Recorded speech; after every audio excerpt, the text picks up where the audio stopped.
Hello everyone and welcome back to another Movie Nights movie review. My name is Dalton and today we're going to be talking about Jay and Silent Bob Reboot. This one was directed by Kevin Smith and it is the next chapter in the View Askew universe with all of his early films including Clerks, Mallrats, Chasing Amy, Dogma, Jay and Silent Bob Strike Back, Clerks 2, and now this film. And ironically, I won't say which ones, but in this movie, he retroactively adds films that were not a part of that universe and makes them part of this universe, which was actually kind of fun. So this is kind of a really nice return to form for Kevin Smith. The most recent films he's made have not been critically well received, and while he has found his footing a little bit on TV, directing things like Supergirl and The Flash, he hasn't really had like a comeback movie yet, especially post-Heart Attack. And I will say, this is the best film he's made in a long time.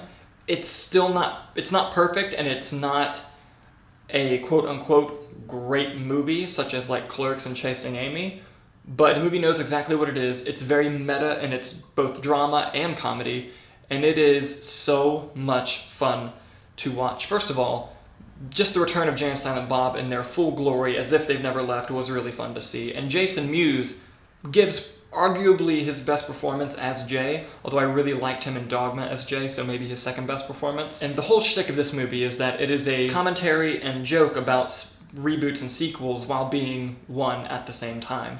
So you really have this movie being very similar to Jay and Silent Bob Strike Back while making fun of the fact that movies and reboots are similar to the originals.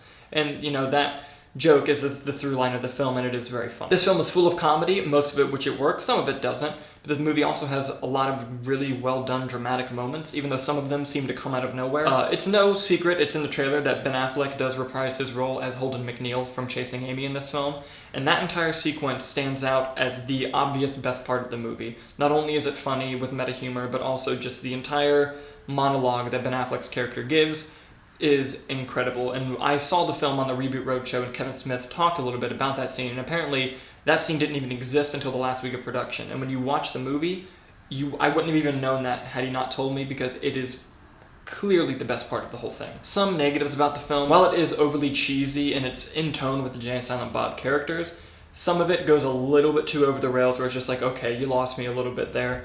But not all of it, though. Some of it is, you realize, like, they give you hints as like, oh, they're about to do this thing, and then they do that thing, and you're like, ah, okay, that's pretty funny. And it's really just going to be a mix of, if you like the first movie, you'll probably really like this movie. The fascinating thing about the View Askew universe is that while Jay and Silent Bob will show up in movies where their tone doesn't fit with that film, but they bring a comedic element, whereas these are two fanatically wild characters, so naturally the world through their eyes, and in their two films, everything is extra wacky, extra crazy, and just, you know, that is dialed up to 11 in this movie. And also, it's just really nice to see characters from Kevin Smith's early works re-show up in this film. I won't go into everyone who shows up, but this movie is very cameo-studded.